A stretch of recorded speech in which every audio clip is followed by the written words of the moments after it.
I've known Rob Malley for many, many years, and he's someone who's dedicated his life, his career to serving our country, and he's done so admirably. Of mishandling classified material. He was placed on leave earlier this year.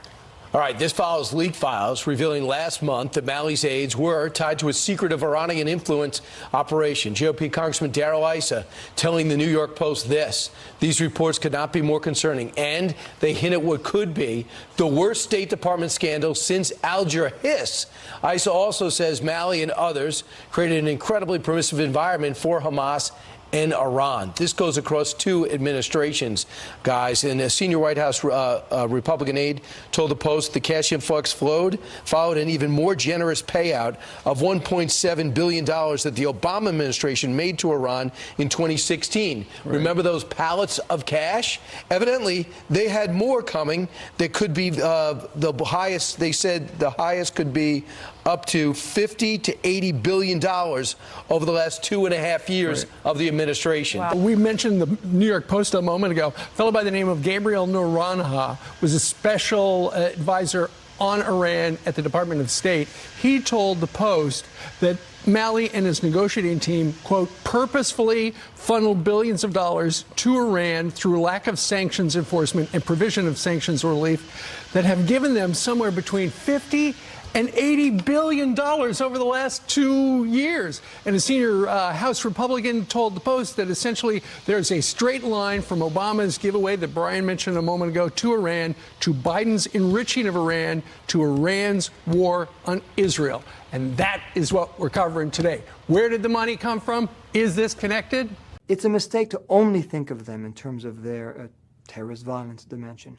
Their social political movements, probably the most rooted movements in their respective societies. Hamas, not a majority among Palestinians by any means, but very deeply rooted.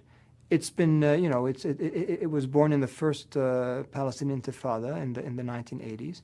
It has deep loyalty. It has a charity organization, a social branch. It's not something you can defeat militarily either, and people need to understand that. There's so much misinformation about them. I mean, I speak to them, and my colleagues speak to them.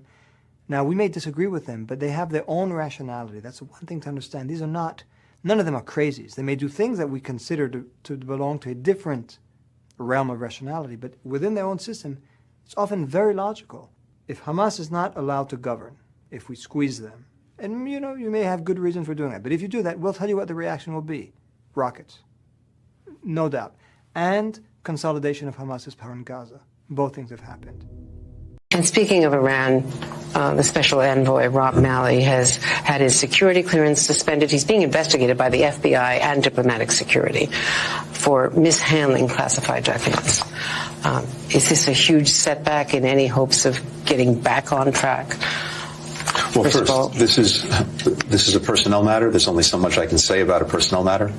What I can say is I've known Rob Malley for many, many years, and he's someone who's dedicated his life, his career to serving our country, and he's done so admirably.